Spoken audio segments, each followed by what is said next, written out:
कौन थी वो?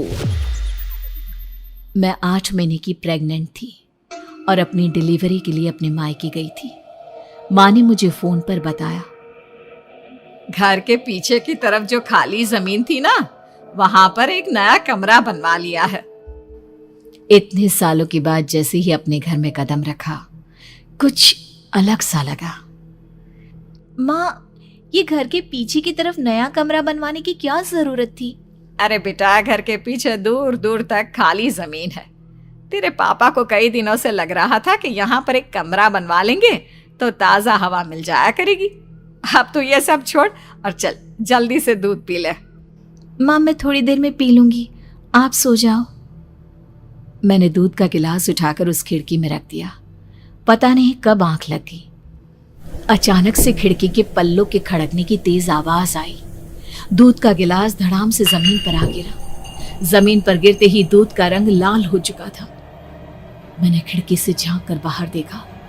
चारों तरफ धूप अंधेरा था। उस अंधेरे की तरफ से कुछ आवाजें आ रही थी, जैसे छोटे बच्चे आपस में खिलखिलाकर मस्ती कर रहे हो।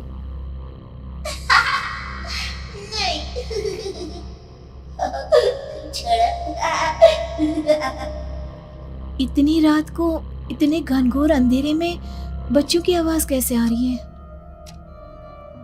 घड़ी में वक्त देखा तो ठीक 12 बजे थे। देखकर मैं सन्न रह गई। बुरी आत्माओं और भूतों की कई कहानियां मैं सुन चुकी थी। वक्त भी कुछ ऐसा ही था। ऊपर से मैं प्रेग्नेंट। सुना था कि ऐसे वक्त में अक्सर बुरी आत्माएं औरतों का पीछा करती है, तो क्या मेरे पीछे भी?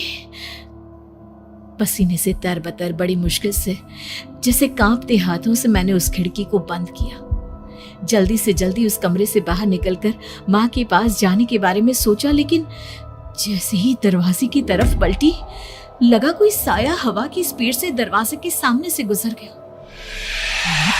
मेरे गले में अटक कर रह गई। मैं जोर से चीख कर माँ को बुलाना चाहती थी, लेकिन वो आवाज खुद मेरे कानों तक नहीं पहुंच पा रही थी। तो माँ तक कैसे पहुंचती? खिड़की के पल्ले एक बार फिर तेज हवा के झोंके से धड़ाम करके खुल गया और पूरी ताकत से मैं चीख पड़ी। जानती थी मेरी चीख की आवाज सुनकर कुछ ही सेकंड में माँ वहां पहुंच जाएगी, लेकिन ऐसा कुछ हुआ ही नहीं। मेरा कलेजा डर के मारे फटा जा रहा था। आखिर माँ ने मेरी आवाज क्यों नहीं सुनी? इतनी गहरी नींद में तो माँ कभी नहीं सोती। ठीक पीछे खुली हुई वो खिड़की। मुझ में इतनी ताकत नहीं बची थी कि मैं पलटकर उस तरफ देख भी सकूं। हवा का एक सनसनाता हुआ झोंका उसी वक्त मेरे कानों से आकर टकराया। लगा जैसे किसी ने दबी हुई आवाज में धीरे से मुझसे कहा, चली जाओ यहाँ से। मैंने दोनों हाथ अपने कानों पर रख लिए और एक बार फिर ताकत लगाकर जोर से चीखने की कोशिश की। माँ! पापा! मेरी आवाज उस कमरे की दीवारों से टकराकर वापस मुझे ही सुनाई दे रही थी। जितनी ताकत के साथ मैंने चीखने की कोशिश की थी, कुछ ही देर बाद उससे कहीं ज्यादा तेज और दर्दनाक चीख मुझे सुनाई देने लगी। ये आवाज ठीक मेरे पीछे खिड़की से आ रही थी। वो आवाज मेरे कानों में पिघलते हुए लोहे की तरह गिर रही थी। उन आवाजों में हैवानियत थी। वो आवाजें किसी इंसान की नहीं है, इतना मैं समझ चुकी थी। कांप रहे हाथों से मैंने अंधेरे में कुछ ढूंढने की कोशिश की। तभी अचानक मेरा हाथ बेड पर रखी टॉर्च पर पड़ा। किसी तरह ताकत लगाकर टॉर्च का बटन ऑन किया, लेकिन ये क्या? सामने दरवाजे पर 3 छोटी लड़कियां खड़ी हुई थी। उनके हाथ में स्टील के चमचमाते हुए चाकू थे।